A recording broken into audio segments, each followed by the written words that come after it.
Hey guys, what's up? I welcome you in the new another video of education is wealth. So friends, today we are going to discuss about the important points of chapter 1 of science. And friends, here you can see the logo of our channel. So friends, please like, share and subscribe our channel and support us. So friends, we are going to add our chapter, which is you can see here is the chapter 1 of science for class 8, named as crop production and management. So friends, in this chapter we are going to know about all about crops and agriculture practices and many more about agriculture. So friends, let's fastly start our this chapter. The first important point of this chapter is this. You can see it is on the screen. It is a definition of crop. So friends, what is crop? When plants of same kind are grown and cultivated at one place on a large scale, it is called a crop. और इसका मतलब क्या हुआ? तो कि किसी एक kind के यानी कि किसी एक किस्म के जब क्रॉप प्लांट को बहुत लार्ज स्केल पे उगाए जाते हैं तो उसे क्रॉप कहते हैं. तब इसका क्या हुआ मतलब कि अगर आपने वीट को अपने पूरे खेत में उगा दिए या पूरे फील्ड में उगा दिए तो क्रॉप बन जाएगा, जिसे कि फसल कहते हैं. आप इसे ऑलरेडी जानते होंगे. पर फ्रेंड्स, इसकी भी आपको ये याद रखना चाहिए, ये डेफिनेशन पूछ सकती है कि व्हाट इज़ क्रॉप. और फ्रेंड्स, मैं श्योर हूँ कि अगर आपने हमारी ये पूरे इंपॉर्टेंट पॉइंट्स को लर्न कर दिया और इसके कॉन्सेप्ट को आपको क्लियर हो गए इसके कॉन्सेप्ट्स, तो फ्रेंड्स आप 100% एग्जाम में फुल मार्क्स लेके आओगे. तो फ्रेंड्स, अब जल्दी से चलते हैं हमारे और भी जो भी बहुत सारे इंपॉर्टेंट पॉइंट्स हैं उनकी तरफ. तो आप देख सकते हैं हमने पहले पढ़ा कि क्रॉप की हमने डेफिनेशन पढ़ी. अब क्रॉप्स कितने टाइप्स के होते हैं? तो फ्रेंड्स, क्रॉप जनरली 2 टाइप्स के होते हैं, एक kharif crop and second are rabi crop.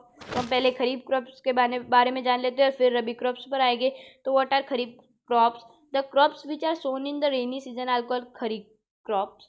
तो फ्रेंड्स, अब वो क्रॉप्स जो रेनी सीजन में उगाए जाते हैं उन्हें खरीफ क्रॉप्स कहते हैं. अब उनका टाइम पीरियड क्या होता है, यानी कि उन्हें किस टाइम में उगाया जाता है? तो फ्रेंड्स, उन्हें जनरली जून टू सितंबर के टाइम में उगाया जाता है. और फ्रेंड्स, इस खरीफ क्रॉप्स के आपको या 2 या 3 ही एग्जाम्पल याद रख दीजिए. इनके एग्जाम्पल है paddy, maize, soybean, groundnut, coconut. It is are examples of kharif crops. Now we are going to our rabi crops. तो फ्रेंड्स, अब ये क्या होते हैं? The crops grown in winter season are called rabi crops. तो फ्रेंड्स, खरीफ क्रॉप्स को rainy season में उगाया जाता है और रबी क्रॉप्स को विंटर सीजन में उगाया जाता है. अब रबी क्रॉप्स का टाइम पीरियड क्या होता है? तो अक्टूबर to March is the time period of rabi crops. अब आप इनके कुछ एग्जांपल्स देख सकते हो, जो कि है wheat, gram, P, mustard and linseed. तो फ्रेंड्स, यहाँ पर हमने 2 टाइप्स डिस्कस किए, जो कि 2 टाइप्स ये मेनली इनमें डिवाइडेड है. क्रॉप्स को इन 2 टाइप्स में ब्रूडली क्लासिफाइड किया जाता है. अब हम चलते हैं हमारे नेक्स्ट इंपॉर्टेंट पॉइंट की तरफ, जो कि है cultivation of crops involve several activities undertaken by farmers over a time period of time. तो फ्रेंड्स, ये तो हम जानते हैं कि कल्टीवेशन ऑफ क्रॉप्स में क्या फार्मर्स को बहुत सारी एक्टिविटीज़ करनी पड़ती है अलग अलग टाइम पर. उनके भी कुछ टाइम फिक्स्ड होते हैं. तो फ्रेंड्स, दिस एक्टिविटीज और task that are performed by farmers are called as agriculture practices. अब फ्रेंड्स, आपका क्वेश्चन होगा कि ये इन प्रैक्टिसेस में फार्मर करते क्या है? तो ये आप देख सकते हो, this activities are listed below. पहला होता है preparation of soil, second is sowing, sorry friends, second is sowing, third is adding manures and fertilizers, four is irrigation, protection from weeds, harvesting and storage. So friends, in this particular chapter we are going to learn about all these processes, that what should be done in these processes, which tool are used, which are traditional tools and modern tools, and why these are done. So friends, let's fastly start and discuss about our first uh, agriculture practices, which is as preparation of soil. So you can see here is the preparation of soil. So what is preparation of soil? The preparation of soil is the first step before growing a crop. तो कहा जा रहा है कि preparation of soil सबसे पहले step है, जो हम क्रॉप उगाते हैं उसका सबसे पहले का स्टेप है. तो अब इसमें किया क्या जाता है? Turn the soil and लूजन it. Soil को टर्न किया जाता है और लूजन किया जाता है. अब क्यों किया जाता है? तो ये करने से it allows the roots to penetrate deep into the soil. ये रूट्स को एलो करती है, यानी कि उन्हें परमिशन देती है कि वो बहुत गहराई तक जा सके, डीप तक जा सके। और दूसरा इसका एडवांटेज क्या है, the loose soil allows the root to breathe easily even when they go deep. तो वो उन्हें ब्रीथ करने में हेल्प करती है। जब वो अंदर बहुत डीप चले जाते हैं तो अगर सॉइल लूजन होगी तो वो आसानी से ब्रीथ कर पाएंगे। इसीलिए ये दो एडवांटेजेस हो गए। और आगे भी हमें एडवांटेजेस दिए गए हैं, जो कि है the लूजन soil helps in growth of earthworms and microbes present in the soil. These organisms are friend of the farmer since they further turn and loosen the soil and add humus to it. तो friends अब इसमें क्या कहा जा रहा है कि जो हम सॉइल को लूजन करते हैं तो हमारे अर्थवर्म्स एंड माइक्रोब्स को भी अंदर ग्रोथ करने में हेल्प करती है, जिसकी वजह से, और आप पहले से ही जानते हो कि अर्थवर्म्स और कुछ ऐसे भी माइक्रोब्स होते हैं जिन्हें फार्मर्स के फ्रेंड्स कहा जाता है। तो फ्रेंड्स ये अगर उनकी सॉइल में ज़्यादा हो गए तो ये हेल्प करेंगे इनके, इसलिए ये भी एक एडवांटेज हो गया। अब ये थे एडवांटेज लूजनिंग के। तो अब टर्निंग के क्या एडवांटेजेस होते हैं, तो फ्रेंड्स इसके बारे में भी आप देख सकते हो कि टर्निंग के एडवांटेजेस होते हैं। Turning brings the soil nutrition rich soil to the top so that plants can use this nutrition. तो अब टर्निंग के ये एडवांटेजेस हो गए। वो करते क्या है फ्रेंड्स, हमारी सॉइल कुछ ऐसे पार्ट्स में बटी होती है, जैसे कि आप देख सकते हैं यहाँ पर अलग अलग इसके पार्ट होते हैं। तो फ्रेंड्स अब ये जो आप ये दो सॉइल देख सकते हैं, इनमें सबसे ज़्यादा न्यूट्रिएंट्स होते हैं और इसमें कुछ खास नहीं होता। तो फ्रेंड्स इसीलिए टर्निंग की वजह से ये नीचे वाली सॉइल जो ऊपर आ जाती है। तो इसीलिए turning is also important process and loosening is also an important process. तो अब हमने जान लिया है कि प्रिपरेशन ऑफ सॉइल में क्या जाता है, सॉइल को लूजन और टर्न किया जाता है। एंड इनके एडवांटेजेस के बारे में भी हमने जान लिया है कि क्यों किया जाता है और उसके एडवांटेजेस क्या है। अब हम चलते हैं हमारे नेक्स्ट इम्पोर्टेंट पॉइंट की तरफ, जो कि है the process of loosening and turning of the soil is called tilling और प्लॉइंग। तो फ्रेंड अब ये हम लूजनिंग करते हैं और टर्निंग करते हैं, इस प्रोसेस को कहा किया जाता है, तो this process is known as tilling और प्लॉइंग। तो ये भी हो गया फ्रेंड्स हमारा क्लियर। अब चलते हैं हमारे नेक्स्ट इंपॉर्टेंट पॉइंट की तरफ, जो कि है द प्लॉग्ड फिल्म में have big pieces of crumbs called soil called crumbs. हाँ तो फ्रेंड्स आपने देखा होगा कि प्लॉग फील्ड में भी बड़े बड़े ऐसे सॉइल के पीसीज होते हैं, उन्हें भी तोड़ना ज़रूरी है, क्योंकि ये सोइंग के लिए भी हमें हेल्प करते हैं। अगर सॉइल लेवल्ड हो तो सोइंग में भी आसानी होगी और इरिगेशन पर्पजेज के लिए भी ये ज़रूरी है। इसीलिए वो क्रम्स को भी तोड़ दिया जाता है और सॉइल को फ्लैट कर दिया जाता है, यानी लेवल्ड कर दिया जाता है। तो फ्रेंड्स ये सब अब हम पढ़ेंगे कि एग्रीकल्चर इम्प्लीमेंट्स के बारे में, तो इन सभी में यूज़ क्या किया जाता है। तो फ्रेंड्स आप देख सकते हैं यहाँ कुछ टूल्स के नाम दिए गए हैं, जो कि है प्लॉ, होई एंड कल्टीवेटर। तो अब इन तीनों टूल्स के बारे में जानेंगे। आप यहाँ देख सकते हो प्लॉ का पूरा डेफिनेशन और उसका स्ट्रक्चर हमें बताया गया है। तो क्या प्लॉ काम में क्या आता है, तो tilling the soil, adding fertilizers to the crop, removing the weeds, scrapping off soil and etc. This implement is made up of wood and is drawn by pair of bulls और others animal.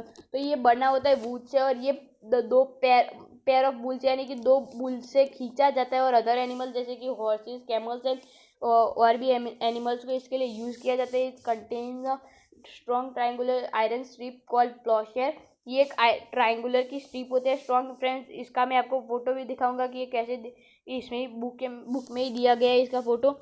तो आप देख सकते हैं यहाँ strong triangular strip होती है iron की, उसे कहा जाता है प्लोशेयर। फ्रेंड्स ये ऐसा भी पूछ सकता है कि इस पार्ट को क्या कहा जाता है, या फिर प्लोशेयर का आपको मतलब कि प्लॉ का आपको फोटो देगा और कहेगा कि लेबल करो, प्लोशेयर को लेबल करो ऐसा।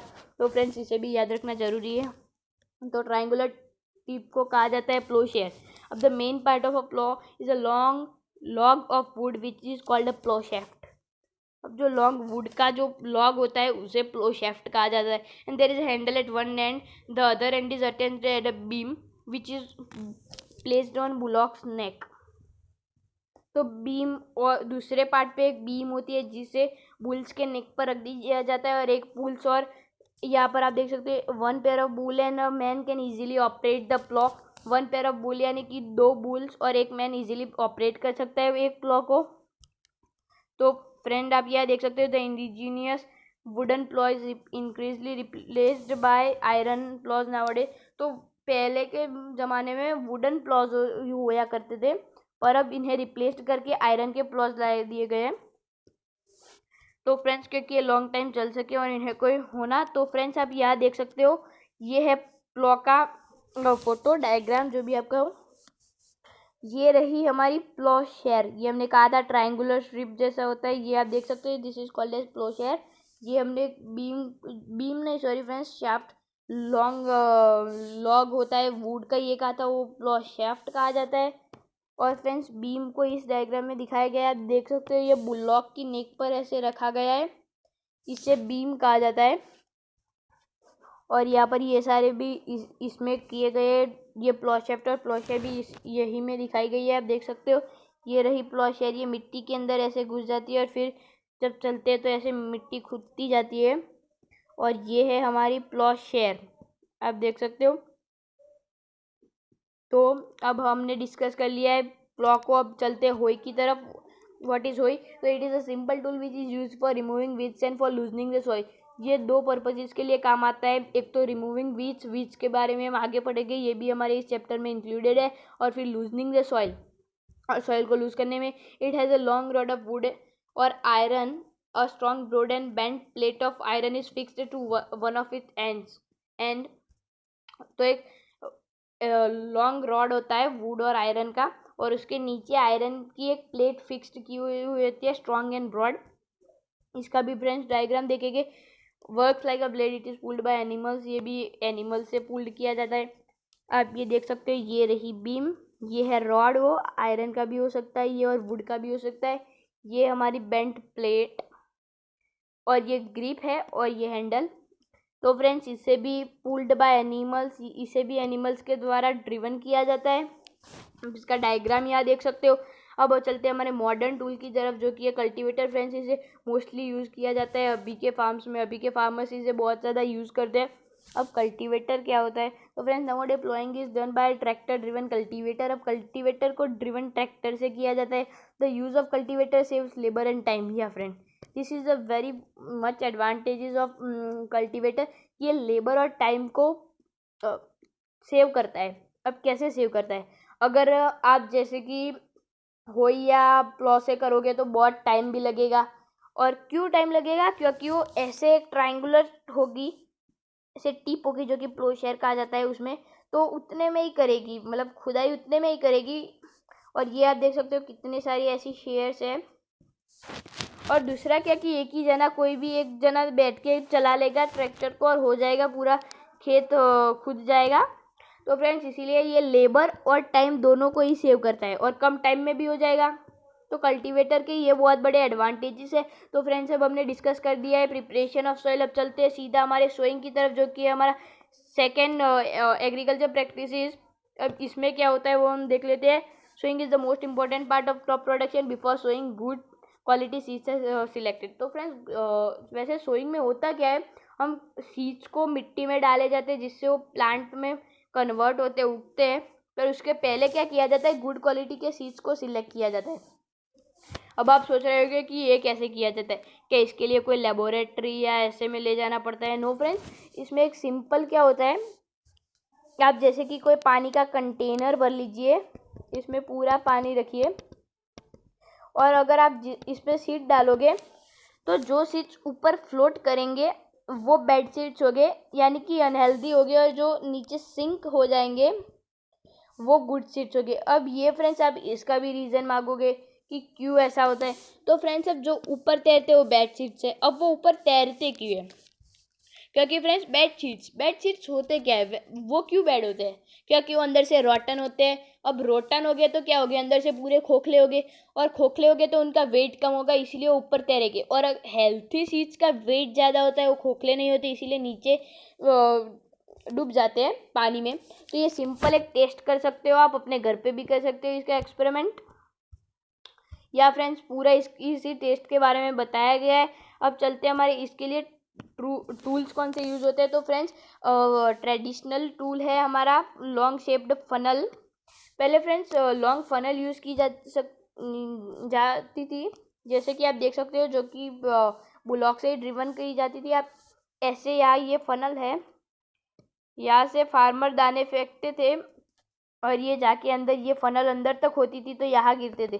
तो फ्रेंड्स पर इसमें होता क्या था कि जैसे कि फार्मर अंदर से यहाँ से दाने डाल रहा है तो कोई बार कहीं ज़्यादा दाने गिर गए या फिर मतलब उसकी डेप्थ, इसमें सोइंग में हमें क्या देखना पड़ता है कि इंश्योर्स करनी पड़ती है हमें उसकी परफेक्ट डेप्थ हो, ज़्यादा अंदर ना चले गए जाए और ज़्यादा ऊपर ना रह जाए। अगर ऊपर रह गए तो बर्ड्स या उन्हें कोई इंसेक्ट्स हार्म कर सकते हैं, खा सकते हैं बर्ड्स, और अगर ज़्यादा अंदर चले गए तो वो फिर उनसे पौधा होगा ही नहीं। इसीलिए एक परफेक्ट डेप्थ होनी चाहिए और उनमें डिस्टेंस होना चाहिए, प्रॉपर डिस्टेंस। अब प्रॉपर डिस्टेंस क्यों होना चाहिए?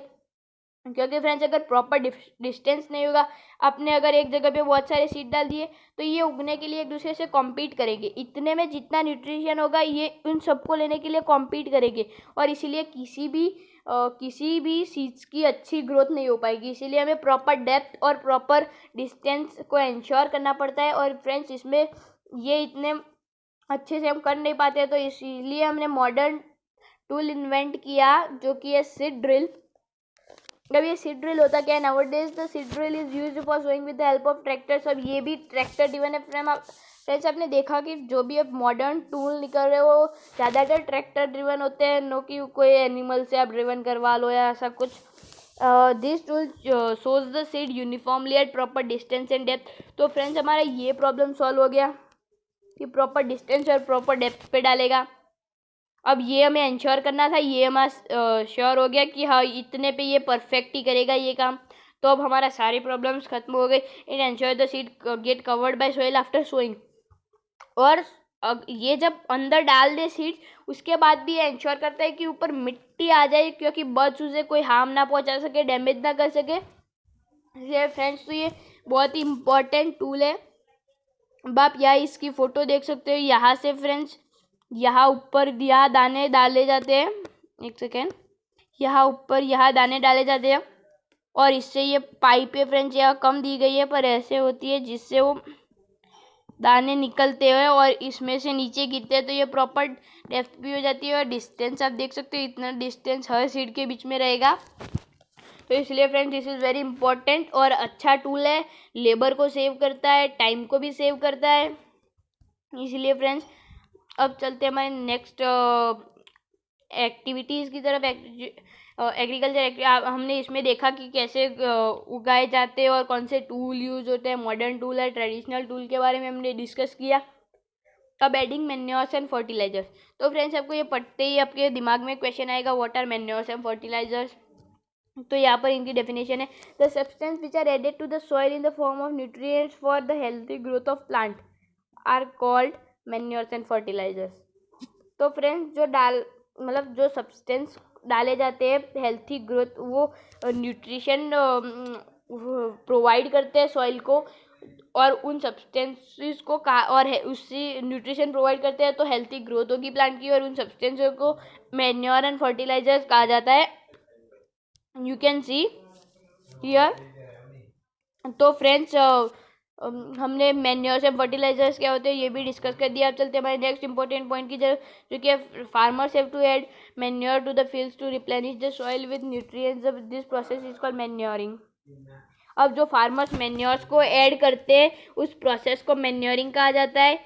इनप्रॉपर और insufficient manuring result in weak plant. ये तो फ्रेंड्स होगा ही, अगर आपने कम दे दिया या ऐसा किया तो फिर वो अच्छे प्लांट्स नहीं उग पाएंगे, वीक प्लांट्स होंगे। Manure is an organic substance. Friends आप देख सकते हैं मैन्योर एक ऑर्गेनिक सब्सटेंस है।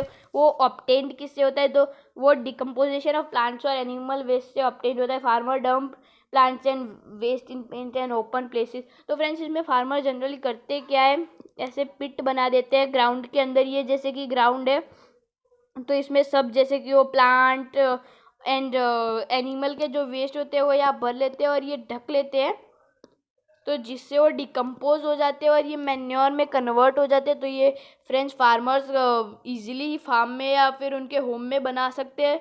तो फार्मर्स इसीलिए इसे भी यूज़ करते हैं। The decomposition is called by micro. अब ये आपने सोचा कि ये ऐसे कैसे डिकम्पोज हो जाएगा, तो ये माइक्रो ऑर्गेनिजम्स होते हैं इसके पीछे। ये तो फ्रेंड्स आपको जैसे पता होगा कि हमने क्लास 7 में वर्मी कंपोस्टिंग के बारे में पढ़ा था। फ्रेंड्स अब वर्मी कंपोस्टिंग में लॉजिक वही है, पर क्या करते हैं हम इसके अंदर रेडवर्म्स जो कि अर्थवर्म्स हम इसके अंदर डाल देते हैं, जो कि फास्टर कर लेते हैं, डिकम्पोजिशन जल्दी से हो जाएगा। यहाँ पर माइक्रो ऑर्गेनिजम्स को कुछ टाइम लगता है, पर अगर हम अर्थवर्म भी अंदर डालें तो जल्दी से कर देते हैं डिकम्पोजिशन। इसलिए फ्रेंड्स वर्मी कंपोस्टिंग भी एक बहुत अच्छी प्रोसेस है जो कि यूज़ होती है मैन्योर बनाने में। अब फ्रेंड्स हम पढ़ेंगे फर्टिलाइजर्स के बारे में। आप यह देख सकते हो, फर्टिलाइजर्स आर केमिकल सब्सटेंसेस।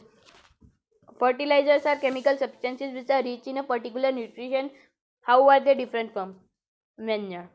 तो फ्रेंड्स अब इसमें क्या कहा जा रहा है कि केमिकल सब्सटेंस एक तो फर्टिलाइजर, और वो अगर हमें जैसे कि आपने मैन्योर बनाया तो मैन्योर ऐसा नहीं कि यही न्यूट्रिशन पर्टिकुलर ये न्यूट्रिएंट में ही आपको देगा, वो सभी न्यूट्रिएंट आपको देगा। पर इसमें क्या, आप जैसे कि टेस्ट करवाओ अपनी सॉइल का, अब उसमें है कि नाइट्रोजन कम है तो आप एनपीके ले लो। मतलब NPK is an example of fertilizers जो nitrogen phosphorus and potassium contain करता है। तो वो नाइट्रोजन की आपकी जो लैक होगी सॉइल में वो खत्म हो जाएगी। तो फ्रेंड्स इसीलिए फर्टिलाइजर्स के ये एडवांटेजेस होते हैं। पर फ्रेंड्स फर्टिलाइजर्स के कुछ डिसएडवांटेजेस होते हैं, उसके पहले हम फर्टिलाइजर्स के कुछ एग्जांपल देख देते हैं, जो कि urea, ammonium sulphate, super phosphate, potash, NPK, जो कि मैंने अभी आपको कहा nitrogen, phosphorus and potassium. The use of fertilizer farmers to grow yield. Friends आप यहाँ पर देख सकते हो, ये लिखा हुआ है excessive use of fertilizers had made the soil less fertile. हाँ फ्रेंड, अगर आपने ज़्यादा फर्टिलाइजर्स का यूज़, फ्रेंड्स अब इसमें इसकी भी कोई लिमिट होती है कि अगर जैसे आप सोचोगे कि थोड़ा डाल रहा हूँ तो बहुत ज़्यादा डाल देता हूँ तो जल्दी से क्रॉप उठ जाएगी।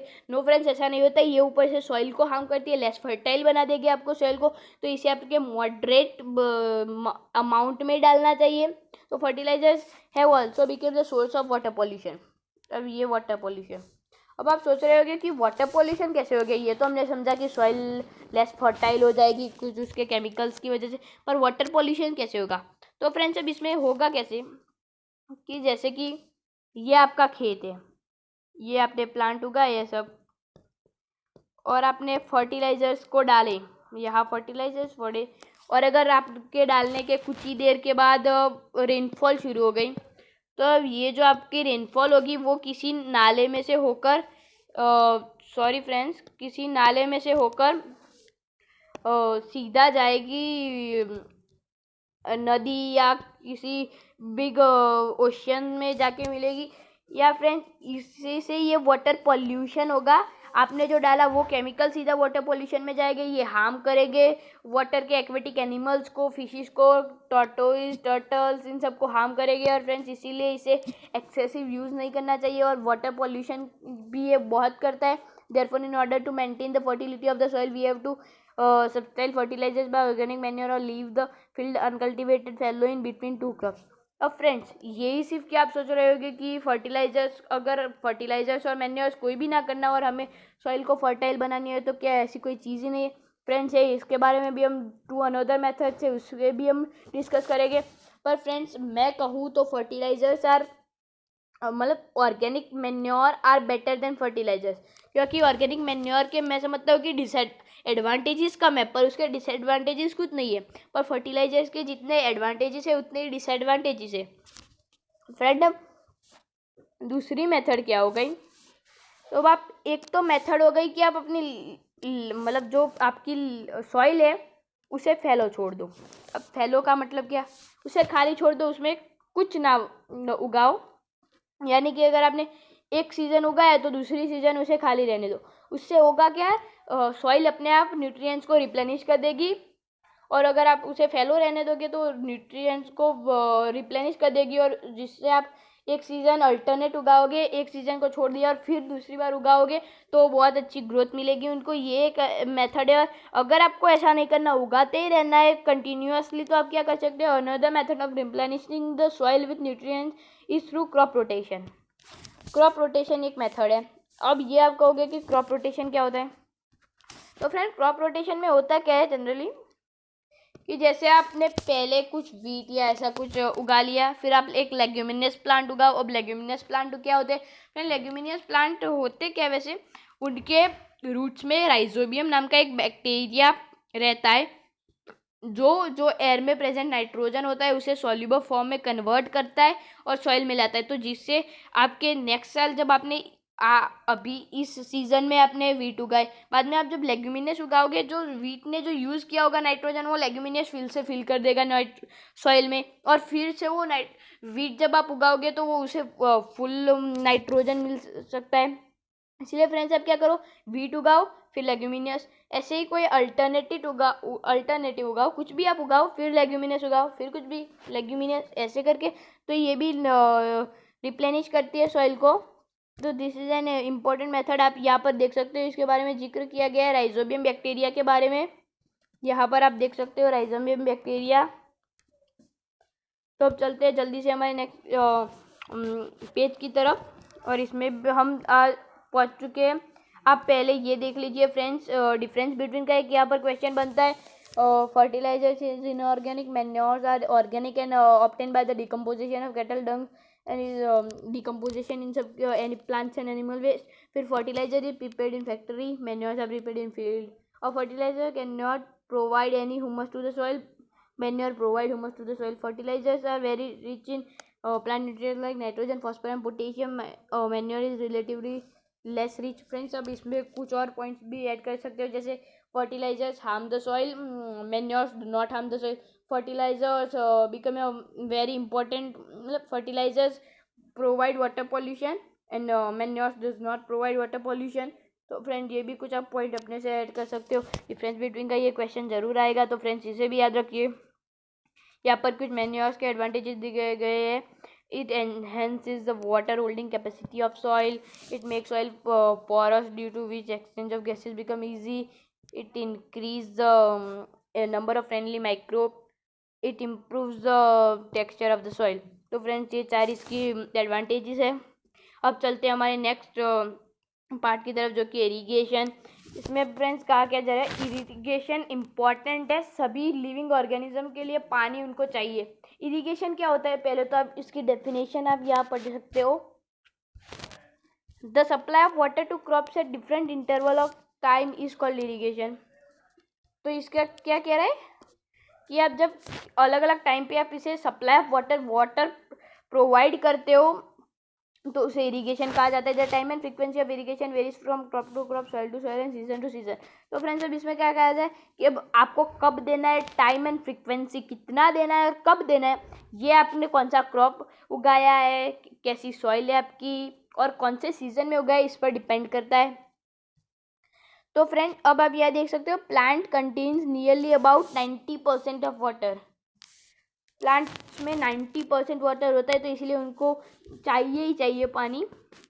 तो इरिगेशन क्या किसे कहते हैं कि हम जो सप्लाई ऑफ वाटर करते हैं, पानी उनको प्रदान करते हैं कुछ कुछ टाइम के बाद, तो उसे इरिगेशन कहा जाता है। Time and frequency of irrigation, तो ये तो हमने पढ़ लिया कि डिफरेंट होते हैं, अलग अलग क्रॉप्स में अलग अलग तरीके से पानी देना, मतलब कि अलग अलग टाइम पे और फ्रीक्वेंसी अलग अलग अमाउंट में पानी देना पड़ता है। अब सोर्स ऑफ इरिगेशन, अब इरिगेशन के सोर्स क्या है, किससे वो पानी देते हैं, तो ये तो अब सिंपल हो गया friend. The sources of irrigation are wells, tubewells, ponds, lakes, river, dams and canal. अब हम इसके कुछ मेथड्स के बारे में पढ़ेंगे, ट्रेडिशनल मेथड्स ऑफ इरिगेशन। अब इरिगेशन के ट्रेडिशनल मेथड्स क्या है, तो एक मोट, पुली सिस्टम, चेन पंप। क्या पिक्चर्स भी आप बाजू में देख सकते हो। मोट क्या होता है फ्रेंड्स, जनरली यहाँ ऐसे नाली बना दी जाती है सीधी आपकी, जो खेत में जाके मिल जाए, और इधर से आप निकाल के पानी इसमें फेंक दो तो सीधे ही आपके खेत में चला जाएगा। फिर दूसरा है चेन पंप। तो फ्रेंड्स इसमें आप चेन पंप पे देख सकते हो, ये आपने बहुत देखा होगा, यहाँ से दूसरी जगह पानी होता है, वहाँ से वो लेता है, ऐसे बाल्टी में भरते और फिर यहाँ बाल्टी ऐसे लेगी और फिर यहाँ डालेगी, तो जिसकी वजह से ये जाएगा। फ्रेंड्स चेन पंप यहाँ इसे कहते हैं। और फ्रेंड्स तीसरा है देखली एंड राहत सिस्टम, लेवा सिस्टम। तो देखली आप यहाँ देख सकते हो कैसे है फ्रेंड्स, इन्होंने सेम वो मोट का ही यूज़ किया है लॉजिक, पर इसमें क्या पूरे खेत में ऐसे ऐसे आप देख सकते हो ऐसे कर दिया है, जिसकी वजह से पूरे खेत में पहुँच जाए पानी। और अब ये राहत लीवर सिस्टम क्या हुआ, तो फ्रेंड्स आप ये देख सकते हो बुल्लॉक ऐसे घूम रहा है, और जिसकी वजह से ये बाल्टी है यहाँ से घूम रही है और यहाँ से पानी भरेगी और वो यहाँ फेंकेगी, तो ये खेत जो होगा वो मतलब कि उन्हें पानी मिल जाएगा, इरिगेशन हो जाएगा हमारा। तो फ्रेंड्स ये ट्रेडिशनल मेथड्स भी कुछ बहुत अच्छे हैं। अब मॉडर्न मेथड्स की तरफ चलते हैं। तो मॉडर्न मेथड्स क्या है, एक है स्प्रिंकलर सिस्टम एंड सेकंड है ड्रिप सिस्टम। तो अब हम दोनों के बारे में पढ़ेंगे। फ्रेंड्स स्प्रिंकलर सिस्टम में होता क्या है, आप यहाँ देख सकते हो, किसी भी ट्यूबवेल या फिर वेल से कनेक्ट कर दी जाती है पाइप, और फिर यहाँ ऐसे स्प्रिंकलर लगाए जाते हैं जिससे पानी चारों दिशाओं में स्प्रिंकल हो जाता है। तो इसकी वजह से पूरे खेत में पानी पहुँच जाता है, और ये एक इम्पॉर्टेंट अच्छी है मेथड है ड्रिप इरिगेशन की। और अब दूसरी है ड्रिप सिस्टम। तो फ्रेंड्स इसमें क्या किया जाता है, आप यहाँ देख सकते हो, यहाँ सेम ट्यूबवेल या आप वेल से या फिर कहीं से भी ले लो पानी, और फिर ये जाएगा पाइप में, और फिर पूरे ऐसे खेत में ऐसे पाइपें होगी जिसमें जहाँ यहाँ प्लांट है तो यहाँ छेद किया होगा थोड़ा, तो उसे पूरे टाइम उसे पानी मिलता रहेगा जिससे वो रूट्स में सीधा डायरेक्टली सप्लाइड होगा उसके। तो ये है हमारी मॉडर्न टेक्निक्स ऑफ इरिगेशन। अब आप प्रोटेक्शन ऑफ फ्रॉम वीड्स। तो फ्रेंड्स ये कैसे होता है, आप पहले वीड्स की डेफिनेशन जान लो। आप यहाँ देख सकते हो कि व्हाट आर वीड्स। यहाँ वीड्स की डेफिनेशन दी गई है, undesirable plants may grow naturally along with the crop, this undesirable plants are called weeds. तो इसमें क्या कहा जा रहा है कि अनडिजायरेबल प्लांट जो कि हम जो फसल उगाते हैं, क्रॉप्स उगाते हैं, उनके साथ नेचुरली कुछ हमें जो नहीं उगाने वो भी प्लांट्स उग जाते हैं, जैसे ग्रास उग जाती है और ऐसे कई और प्लांट्स भी उग जाते हैं, उन्हें वीड्स कहा जाता है। तो फ्रेंड्स अब हम वीड्स को रिमूव करने की प्रोसेस को वीडिंग कहा जाता है। तो ये आप याद रखना, व्हाट आर वीड्स। तो weeds are undesirable plants that may grow naturally along with the crops, this undesirable plants are called weeds. अब यहाँ पर आप नेक्स्ट इम्पोर्टेंट पॉइंट पर चलते हैं, जो कि है farmer adopt many ways to remove weeds and control their growth. अब फार्मर बहुत सारे वेज यूज़ करते हैं वीड्स को निकालने के लिए और उन्हें उनकी ग्रोथ को कंट्रोल करने के लिए। तो वो क्या है, वो जो एडॉप्ट करते हैं जो वेज, वो वेज क्या है वो यहाँ पर आप देख सकते हो। वो वेज है अपरूटिंग, यानी कि सीधा हो, जैसे कि ये कोई घास उगी है तो सीधा हाथ से ही ऐसे खींच लेंगे, फिर cutting them close to the ground, यानी कि यहाँ से काट देंगे और सीधा ग्राउंड के क्लोज में से। और फ्रेंड्स आप यहाँ पर ये देख सकते हो, और ये यूज़ करते हैं वीडीसाइड। तो वीडीसाइड्स होते क्या है, तो फ्रेंड्स दिस आर केमिकल, इसमें केमिकल होते हैं, and this are used for to control the growth of weeds. Weeds की ग्रोथ को कंट्रोल करने के लिए यूज़ किए जाते हैं। ये उन्हें वीड्स को पूरी तरह से ख़त्म कर देते हैं और क्रॉप्स को कोई भी नुकसान नहीं देते। इसके आप यहाँ पर एग्जांपल्स देख सकते हो, 2,4 फ्रेंड्स, यहाँ पर आप एग्जांपल्स देख सकते हो 2,4D। और ये हमारे, अब चलते हैं हमारे नेक्स्ट इंपॉर्टेंट पॉइंट की तरफ। अब फ्रेंड्स हम आ चुके हैं हमारे इस एग्रीकल्चर एक्टिविटीज़ की एक और स्टेप आगे, जो कि हार्वेस्टिंग। अब हार्वेस्टिंग होता है क्या, इसके बारे में पूरा जानेंगे। आप यहाँ देख सकते हो, harvesting of a crop is an important task, the cutting of crop after is mature is called harvesting. तो हार्वेस्टिंग पहला तो बहुत इंपॉर्टेंट टास्क है। अब ये होता क्या है, तो जब क्रॉप मैच्योर हो जाते हैं, यानी कि वो जब कटने के लिए तैयार हो जाते हो, सही से हो जाते हैं तैयार, तो उन्हें कट किया जाता है, वो कहा जाता है harvesting. In harvesting crops are pulled out और cut close to the ground. Friends अब इसमें भी बहुत तरीके यूज़ किए जाते हैं। एक तो वो सीधा खींच लिए जाते हैं वीड्स की तरह, और दूसरा वीड्स की तरह ग्राउंड से क्लोज में कट कर दिए जाते हैं नीचे से। It usually take 3 to 4 months for a cereal crop to mature. अब अगर आपने सीरियल क्रॉप उगाया है अपने खेत में, तो इट यूजुअली 3 to 4 months में ये मैच्योर हो जाएगा। तो अब चलते हैं हमारे नेक्स्ट पॉइंट की तरफ, जो कि मैन्युअली बाइसिकल। और अब ये किया किससे जाता है, ये अपरूटिंग या फिर आप काटना का, ये क्लोज टू द ग्राउंड जो कट करते हो, वो किया किससे जाता है। तो ये हमारे, आप देख सकते हो सीकल। सीकल फ्रेंड्स होता क्या है, आप ये देख सकते हो, ये जो टूल हमें फोटो दिखाया गया है, ये सीकल कहा जाता है। इसमें यहाँ आगे मेटल से ऐसा कर्व्ड प्लेट होती है और ये वुडन का हैंडल होता है। तो फ्रेंड्स, और ये दूसरे मशीन से भी, ये मॉडर्न मशीन है जो कि हार्वेस्टर कहा जाता है, इससे भी कटिंग की जाती है मैच्योर्ड क्रॉप्स की। The grain seeds need to be separated. और फ्रेंड्स, अब कटिंग करने के बाद उसके साथ उसका जो होता है कचरा और वो सब भी आ चुका होगा, जो कि अब उनसे अलग करना पड़ता है, जो कि चाफ कहा जाता है। तो नीड्स को उनसे सेपरेट करना होता है। तो अब इस प्रोसेस को क्या कहते हैं हम, जो separation of chaff from the seeds is called threshing. This is carried out with the help of a machine called combine. अब फ्रेंड्स, कंबाइन मशीन से होता है। पर फ्रेंड्स, कंबाइन एक इम्पोर्टेंट मशीन है। अब इसमें होता है कि ये हार्वेस्टर का भी काम करता है और थ्रेशर का भी काम करता है। ये हार्वेस्टर यानी कि मैच्योर क्रॉप्स को कटिंग करने में भी हेल्प करता है, और थ्रेशर यानी कि removal of chaff from seeds में भी हेल्प करता है। तो ये कंबाइन, दोनों में कंबाइंड होता है, हार्वेस्टर एंड थ्रेशर कंबाइंड काम करता है। Farmers with small holding of land do the separation of chaff. Friends, अब थ्रेशिंग के भी बहुत सारे तरीके हैं। हम ग्रेन्स एंड चाफ को सेपरेट करते हैं, वो विनोइंग से भी कर सकते हैं। विनोइंग में क्या होता है, सामने से या फिर नेचुरली हवा रख दीजिए, या फिर आप कोई भी फैन रख दीजिए, ऐसा कुछ। और आप अगर कोई हाइट से, सर्टेन हाइट से दाने फेंकोगे तो उनके साथ जो चाफ होगा वो लाइट वेट होते हैं, तो जिसकी वजह से वो दूर जाके गिरेगे, और जो दाने होते हैं, ग्रेन्स होते हैं, वो वही गिरेंगे। तो ये भी एक टेक्निक होती है, जो जिनके पास, फार्मर्स के पास स्मॉल लैंड होती है, वो ये टेक्निक से भी कर सकते हैं। अब फ्रेंड्स, हम आ चुके हैं हमारे लास्ट एक्टिविटी पर, जो कि है स्टोरेज। तो फ्रेंड्स, स्टोरेज में होता क्या है, storage of produce is an important task. If the crop grains are to be kept for longer time, they should be safe from moisture, insects, rats and microorganisms. तो friends, अब हमने cut कर दिया, grains को भी अलग कर दिया, पर अब उन्हें अगर लॉन्गर टाइम के लिए केप्ट करना पड़ा तो उन्हें सेफ जगह पे, मॉइस्चर ना हो, वहाँ इंसेक्ट ना हो, रेट्स ना हो, माइक्रो ऑर्गेनिज्म ना पहुँच सके, ऐसी सेफ जगह में उन्हें रखना होगा। तो फ्रेंड्स, ये सब आप देख सकते हो जो उन्हें हार्म करते हैं। मॉइस्चर एक तो सीड्स को हार्म करते हैं, insects, rats and micro organisms. तो फ्रेंड्स, अब इसमें hence before storing them the grains are properly dried in the sun. अब होता क्या है, मॉइस्चर से उन्हें बचाने के लिए सन में उन्हें प्रॉपर्ली ड्राइड किया जाता है, जिसकी वजह से उनमें मॉइस्चर चला जाता है उनसे। तो मोस्टली मॉइस्चर उनसे चला जाता है। फार्मर्स स्टोर किस में करते हैं, farmers store grains in jute bags और मेटालिक बीन्स। जूट बैग्स और मेटालिक बीन्स में ग्रेन्स को स्टोर करते हैं। However large scale storage of grains done in silos और ग्रैनरीज। फ्रेंड्स, सिलोज और ग्रैनरीज जैसे पूरे बड़े बड़े गोडाउन कह लो आप, ऐसे होते हैं जो उसमें जूट बैग्स और मेटालिक बीन्स में स्टोर किए जाते हैं सारे ग्रेन्स उनमें भरकर।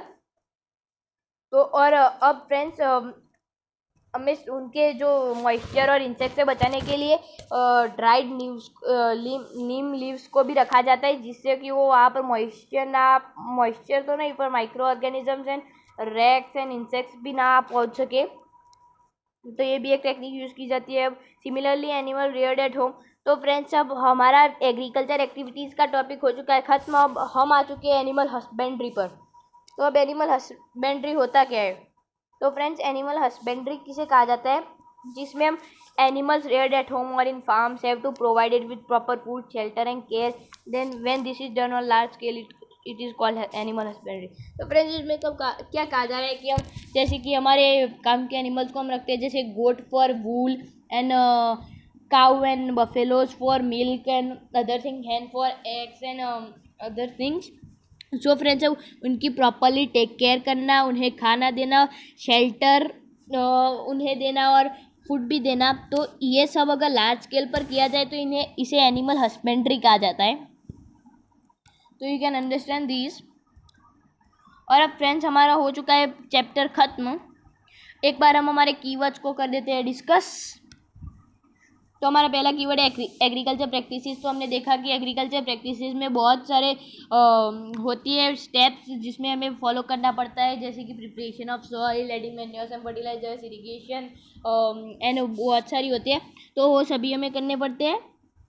और अब एनिमल हस्बेंड्री क्या होता है, तो जब taking care of animals and providing shelter, food and taking care of these on a large scale it is called animal husbandry. अब क्रॉप क्या होते हैं? When same kind of plants are grown on a large scale it's called a crop. अब fertilizers क्या होते हैं? When fertilisers are inorganic और वो केमिकल से बने होते हैं, वो हमें हार्मफुल करते हैं, फैक्ट्रीज में बने होते हैं और ये हमें सॉइल को एक्स्ट्रा न्यूट्रिएंट्स प्रोवाइड करने में काम आते हैं. अब ग्रेनरीज क्या होते हैं फ्रेंड्स? आपने पढ़ा कि जैसे ग्रेनरीज और सिलोज को स्टोरेज के लिए यूज़ किया जाता है, जिसमें मेटालिक बीन्स और जूट बैग्स में भरकर ग्रेनरीज और सिलोज में भरा जाता है. अब हार्वेस्टिंग क्या होता है friends? Harvesting is the process of cut down of matured crop after maturing the crop. तो अब जब क्रॉप मैच्योर हो जाता है तब उसे कट करते हैं, तो उस प्रोसेस को हार्वेस्टिंग कहते हैं. अब इरिगेशन क्या होता है? The supply of water after fix interval of time is called irrigation. कुछ समय के बाद पानी देना क्रॉप्स को, ये इरिगेशन कहा जाता है. अब खरीफ क्या होते हैं? हमने पढ़ा था कि खरीफ और रबी दो टाइप्स के क्रॉप होते हैं. तो अब खरीफ क्रॉप वो होते हैं जो रेनी सीजन में वो उगाए जाते हैं.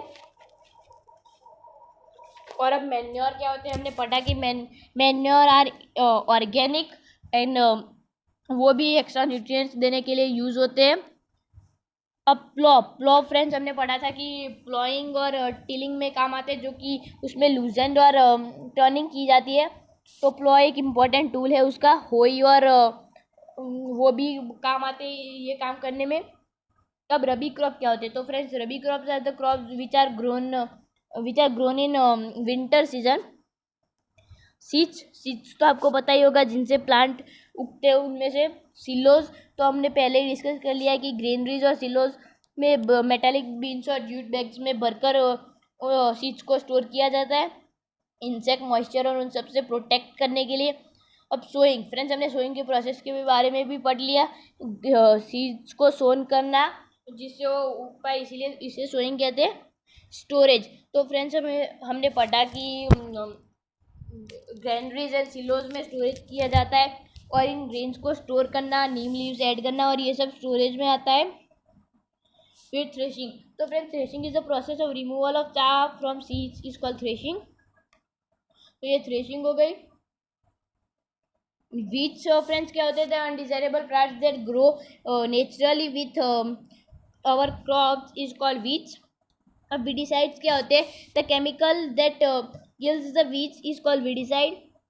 एंड विनोइंग क्या होता है? Friends winnowing is the process of removal of chaff from seeds from wind by using wind is called winnowing. तो फ्रेंड्स हमने कर दिए हमारे कीवर्ड्स भी डिस्कस्ड.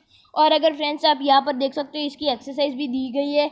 अगर आप एक्सरसाइज के भी सॉल्यूशन चाहते हो तो हम इसे कल ही वीडियो इसका अपलोड करेंगे. तो बने रहिए हमारे चैनल के साथ. लाइक करो, शेयर करो एंड सब्सक्राइब करो. तो फ्रेंड्स थैंक यू, हमें सपोर्ट करते रहो और हमारे इस चैनल को लाइक करना और सब्सक्राइब करना, शेयर भी करना हमारे इस चैनल को. Thank you friends.